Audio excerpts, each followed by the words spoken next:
গজল আছে, এ ওলি আল্লাহর বাংলাদেশ, এ শহীদ গাজীর বাংলাদেশ, রহম করুন আল্লাহ, রহম করুন আল্লাহ। এই খুলনার ঐতিহাসিক 11 দলীয় সমাবেশের আজকের সম্মানিত সভাপতি, সম্মানিত প্রধান অতিথি, সম্মানিত 11 দলীয় জোটের নেতৃবৃন্দ এবং খুলনার আনাচে কানাচে থেকে বাংলাদেশের জানবাজ মুজাহিদ ভাইরা যারা আপনারা আজকে এখানে একত্রিত হয়েছেন এবং পর্দার আড়ালে আমাদের মা এবং বোনেরা যারা শুনছেন, সবাইকে জানাচ্ছি 11 দলীয় জোটের এবং এনসিপির পক্ষ থেকে আন্তরিক মোবারকবাদ। প্রিয় খুলনাবাসী, আজকে শরীরটা অসুস্থ থাকার কারণে হয়তো জোরে কথা বলতে পারবো না, তবে কয়েকটি গুরুত্বপূর্ণ কথা আপনাদের সাথে বলতে চাচ্ছি।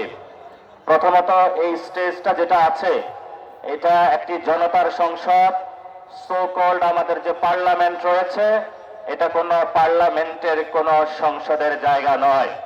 আমরা এমন একটা জায়গায় রয়েছি যেখানে জনগণ এবং আমাদের পিছনে এখানে 25 জন এমপি রয়েছেন। এই পার্লামেন্ট এবং জনগণের সীমানার মধ্যে আমরা অবস্থান করে আজকে পার্লামেন্ট মেম্বার এবং জনগণের উদ্দেশ্যে কয়েকটি কথা বলতে চাই। প্রথমত, যেই বৈষম্যের বিরুদ্ধে বাংলাদেশে একটি লড়াকু আন্দোলন হলো, সেই আন্দোলনের অন্যতম উদ্দেশ্য ছিল যে আপনার যে সন্তান আছে সেই সন্তানের বাংলাদেশে একটি চাকরি হবে। আপনি যে আপনার মা বাপের যে শেষ হারানো জমিটুকু ছিল বিক্রি করে তার হাতে তুলে দিয়েছিলেন, বাবা তুমি পড়াশোনা করো, তুমি একটি চাকরি করবে, এসে তুমি চাকরি করে আমার হাতে টাকা তুলে দিবে। আপনার সেই সন্তানের স্বপ্ন বাস্তবায়নের জন্য আমরা মাঠে নেমেছিলাম এবং আপনার বৃদ্ধ মা বাবা যিনি অসুস্থ ছিল, আপনার পকেটে টাকা ছিল না, তার চিকিৎসার জন্য যাতে সুস্থ একটি এবং সুন্দর স্বাস্থ্য ব্যবস্থা বাংলাদেশে আমরা প্রতিষ্ঠা করতে পারি, সেই জন্য তেমনি ভাবে আপনার যে সন্তানকে শিক্ষা প্রতিষ্ঠানে পাঠিয়ে থাকেন, আপনার কাছে অনেক টাকা নেই, যারা বড়লোক আছে তাদের কাছে অনেক টাকা আছে, একটি মাদ্রাসা স্কুল কলেজে পাঠিয়ে থাকেন, আপনার সন্তানের একটি ভালো শিক্ষা ব্যবস্থার জন্য আমরা রাজপথে নেমেছিলাম। আমরা যখন রাজপথে নেমেছিলাম সেই সময়কালীন আপনারা কিন্তু বিদায় আমাদেরকে জানাতে চান নাই। 26 বছর আমাদেরকে যখন আপনারা পালন করেছেন, প্রিয় সন্তানকে যখন রাজপথে হাসিনা খুনি সন্ত্রাসের গুলির মুখে ছেড়ে দিয়েছিলেন, তখন বলেছিলেন অনেক মা বাবা যে বাবা তুমি ঘরে ফিরবা না, শহীদ হয়ে ফিরবা, তবে বাংলাদেশের সার্বভৌমত্ব রক্ষা করে আসবা। অনেক মা বাবা প্রিয় সন্তানকে সেই সময় রাজপথে দিয়েছিলেন ভবিষ্যৎ বাংলাদেশকে রক্ষা করার জন্য। কিন্তু এই যে বাংলাদেশে 2024-এর পরে 2026-এর আরেকটি জুলাই মাস আসতেছে, সেই জুলাইয়ের পূর্ব মাসে জুড়ে আমাদের প্রশ্নটা থেকে গেল, যেই জন্য আপনার সন্তান রাজপথে গিয়ে বুকের তাজা রক্ত দিয়েছে, সেই ভবিষ্যৎ বাংলাদেশের জুলাই অভ্যুত্থানের আকাঙ্ক্ষাকে আমরা বুঝে পেয়েছি বাংলাদেশে?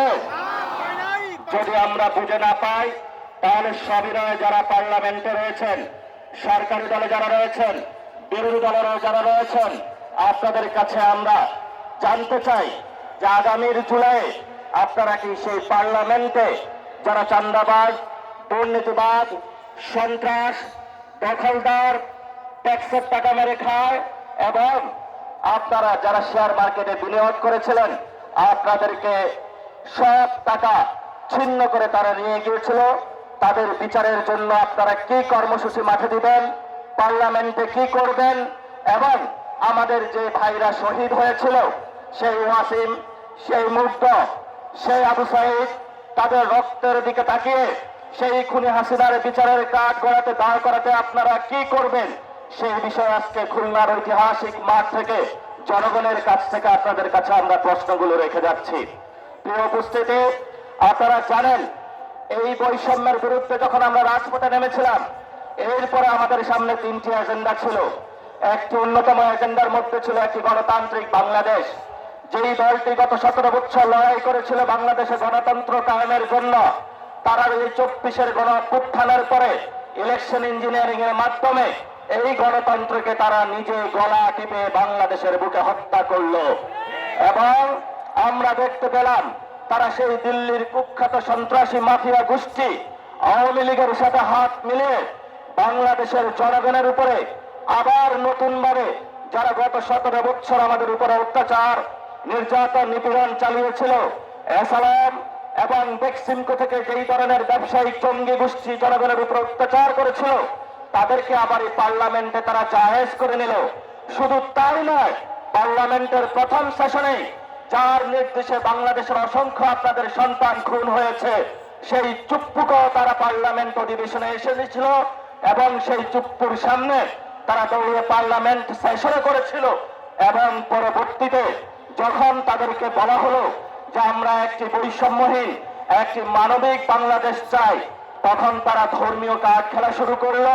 মুক্তিযুদ্ধের ভুয়া কার্ডের আশ্রয় নিয়ে দিল্লির সাথে তাল মিলিয়ে নতুনভাবে যারা বাংলাদেশের পার্লামেন্টে এবং জনগণের মাঠে প্রান্তরে রয়েছে তাদেরকে বাংলাদেশ বিরোধী আখ্যা দিতে শুরু করলো। আমরা বিএনপি ভাইদেরকে বলবো, বাংলাদেশে দুইটা পক্ষ, একটা হলো বাংলা পক্ষ আর একটা হলো ভারত পক্ষ।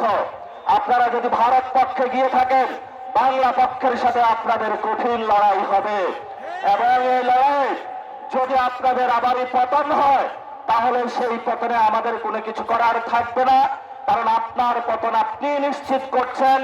এখন ওরা আমাদেরকে বারবার বলে যে ছোট ছোট পোলাপাইন তাদেরকে নাকি ধমক দিয়ে কথা বলে, এই ধরনের অভ্যাস শেখ হাসিনার ছিল।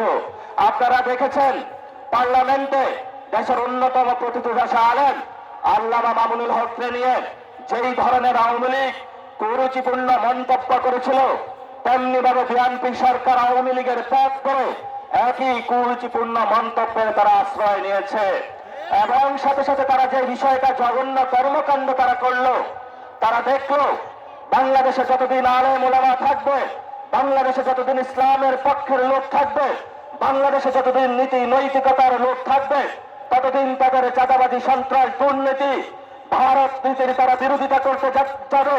এই জন্য তারা বাংলাদেশের বাংলা পক্ষের শক্তিতে নিবৃত্ত করার জন্য ক্যারেক্টার আশ্রয় নিয়েছে।